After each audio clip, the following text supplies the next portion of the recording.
BuzzFeed News, Getty Images. The federal government has once again released hundreds of pages of previously unseen records from former special counsel Robert Mueller's 2-year investigation into Russian interference in the 2016 election and President Donald Trump's attempts to obstruct the inquiry.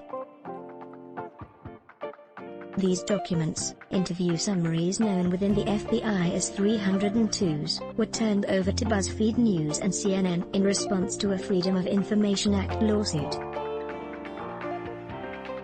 They reveal what hundreds of people, many of them close to Trump and his campaign, told federal investigators when they were questioned as part of the probe, which began in May 2017. Key takeaways: the documents contain the first extended view into what Paul Manafort told Mueller's office about the political operative Roger Stone and what Trump knew about what Stone was up to. An hour before Trump officially fired James Comey as FBI director on May 9, 2017, an FBI agent told Mueller's office, the White House asked for Comey's contact info. When the FBI inquired if they needed classified or unclassified email, a White House representative replied, "It doesn't matter, just give us his email address." Russian President Vladimir Putin has bit off more than he can chew in his government's efforts to interfere in the U.S. election, a witness, whose name is redacted, stated. One witness said the Trump campaign had almost no fundraising structure and as late as May 2016 was dormant or non-existent. The campaign seemed to have few controls, the witness said, and it was unclear whether anyone was checking to ensure that non-US citizens weren't donating to the campaign. Redactions to the interview with Timothy Barrett, the former spokesperson for the Office of Director of National Intelligence, indicate that one investigation is still ongoing. Since last November, more than 3,000 pages of the interview summaries, excerpts of which are sprinkled throughout Mueller's final report, have been released to the public. However, many details were never cited in the report. For example, Paul Manafort was still actively advising the Trump campaign 3 days before Election Day in 2016, despite having been fired as campaign manager nearly 3 months earlier. The fact, wrote Trump's next campaign manager, Steve Bannon, in an email, needed to be kept secret or they are going to try to say the Russians worked with WikiLeaks to gift this victory to us. The latest cache includes additional interview summaries from Manafort and his associate Rick Gates, Nicholas Panuccio, who ran Manafort's public relations and lobbying firm in the 1980s and 1990s, Trump campaign advisor J.D. Gordon, former spokesperson for the Office of Director of National Intelligence, Timothy Barrett, who now works as a spokesperson for CIA, and Ricky Pineda, a California man who sold bank account numbers to Russians, some of whom were later indicted by Mueller for interfering in the 2016 election. The identities of dozens of other witnesses were redacted on privacy grounds. The letter and the law at 4:51 p.m. On May 9, 2017, an hour before Trump fired James Comey, the White House was getting impatient. It asked the FBI for Comey's email address. Given the option of classified or unclassified, the reply was, "It doesn't matter, just give us his email address." 4 minutes later, according to the version of events provided by the FBI agent to Mueller's team, the Bureau's command center was notified that White House aide and longtime Trump associate Keith Schiller was at the FBI headquarters building with a letter for Comey. FBI staff scrambled to find someone to receive it. At around 5:38 p.m., a person whose name was redacted met with Schiller and accepted the letter, which was delivered to Comey's office 2 minutes later. Comey was not in Washington at the time. He learned about it from a news bulletin while meeting with FBI agents in Los Angeles. Still, the agent told Mueller's office that one of the FBI staff involved, it's not clear who, given the many redactions, commented that whoever conveyed the letter may have just handled history. not Trump's errand boy. Paul Manafort spoke to Mueller's office at length about his old business partner, Roger Stone. Manafort described in detail how the two were in touch when Manafort ran Trump's campaign in the spring and summer of 2016, but Stone was no longer an official part of the operation. Manafort made clear that he believed Stone had some line of communication to WikiLeaks and its founder, Julian Assange, albeit an indirect one.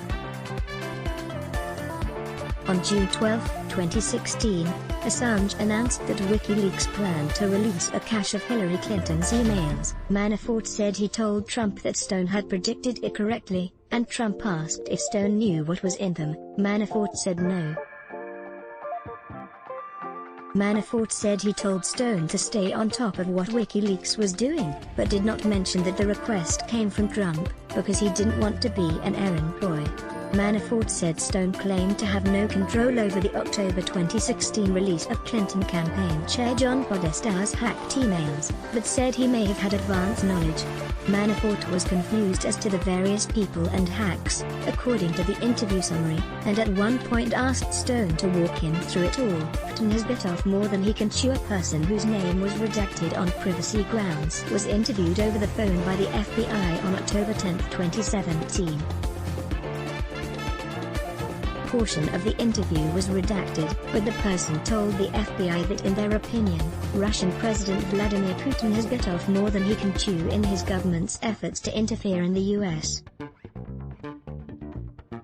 election. The Russian administration sought to throw a wrench into the U.S.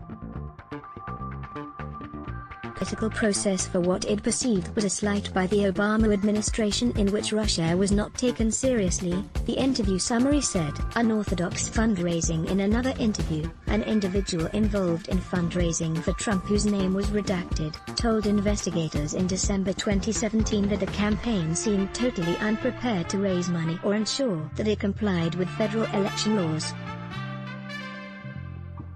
The campaign, which the person called unorthodox, had no donor lists and was not actively raising money as late as May 2016, when he became the Republican Party's presumptive nominee for president.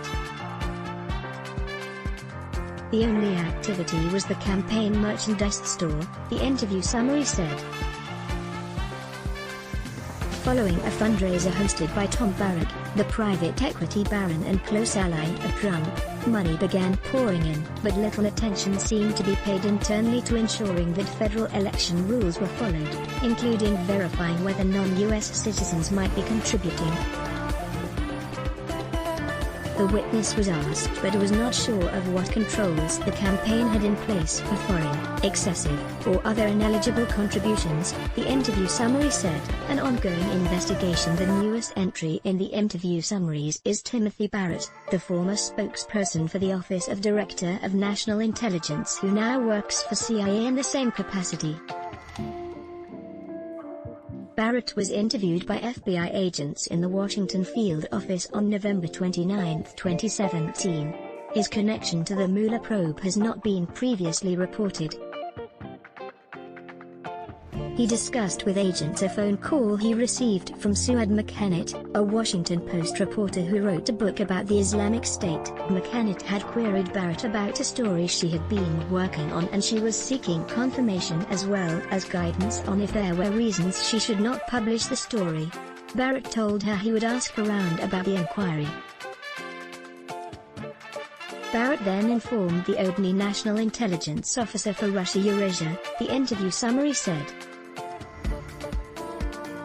The details of what she was reporting are redacted because a portion of it relates to an ongoing law enforcement investigation. That's notable because most of the investigations that came out of Mueller's inquiry have ended by now. Barrett and McKennett were unavailable for comment Tuesday evening. Although the Mueller investigation ultimately led to 37 indictments and 7 convictions, Trump has aggressively sought to discredit it since the time it was launched, repeatedly referring to it as a witch hunt.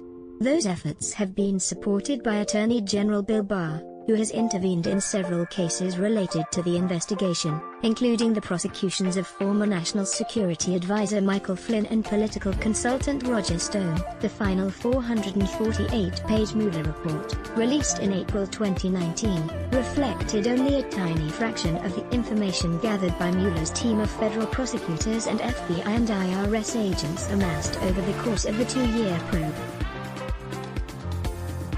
Much of the contents of the typewritten summaries taken for each and every interview has never before been reviewed publicly. A month after the report was released, BuzzFeed News sued the FBI and the Department of Justice, seeking access to those records. That litigation was subsequently joined by CNN. The majority of the 302s have been heavily redacted, leaving vast swaths of information about what witnesses told investigators obscured from view. BuzzFeed News has challenged some of those reductions, arguing in court that one category of exemption the government has cited to justify their withholdings was legally unfounded, politically motivated, and implemented solely to protect the president. Let's block ads. Why? Show your love for him. Click the link in description. Thanks for watching.